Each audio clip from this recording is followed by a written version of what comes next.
કચ્છના મોટા રણ ભચાઉ તાલુકાના ભરૂડિયા ગામે પ્રતિબંધિત વન વિસ્તારમાં ગેરકાયદેસર મીઠાના દબાણો અને મોટા વાહનોનું પરિવહન બંધ કરવા પૂર્વ કચ્છ જિલ્લા ડીસીએફ કચેરી ખાતે લેખિત રજૂઆતો કરવામાં આવી હતી।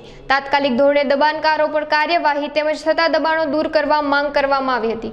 વન વિભાગના પ્રતિબંધિત વિસ્તારથી રાત્રિના સમયે ઓવરલોડ મીઠું ભરેલા ટેલરો બંધ કરાવવા અને કાયદેસરની કાર્યવાહી કરવા માંગ કરવામાં આવી હતી। જે એકલ માતાજીને બાજુમાં જે નીલકંઠ કારખાના 7,000 એકડમાં જે પારો બાંધીને બેઠા અને રાતના 50 માણસોમાં રોકાતા હોય છે, તો જે આ જાનવરો હરણ છે કે કોઈ બી શિકારા રહ્યા એમને પણ તકલીફ રહેતી। અત્યારે ભુજની જે સાહેબની ઓફિસે આવીને રજૂઆતે પણ કરેલ છે અને ઓછામાં ઓછા રોજના 25 થી 30 ડમ્પર ડેલી એમાંથી ભરીને મીઠામાંથી નીકળે અને મંજૂરી કેને આપી? આરએફઓ સાહેબે, ડીએફઓ સાહેબે।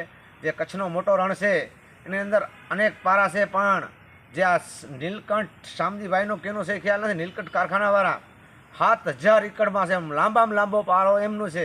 તાત્કાલિક ધોરણે જો બંધ કરવામાં નહીં આવે તો અહીંયા આંદોલન કરવામાં આવશે અને ગામડામાં જે ડમ્પરો આ ટેલરો હાલે રહ્યા એમની શું આરએફઓ સાહેબે કે ડીએફઓ સાહેબે એવી મંજૂરી આપી છે કે સિંગલ પટ્ટી રોડની અંદર મીઠાના મોટા મોટા ટેલર ભરીને નીકળે રહ્યા એમના ઉપર કોઈ આક્રોશ કરતા નથી।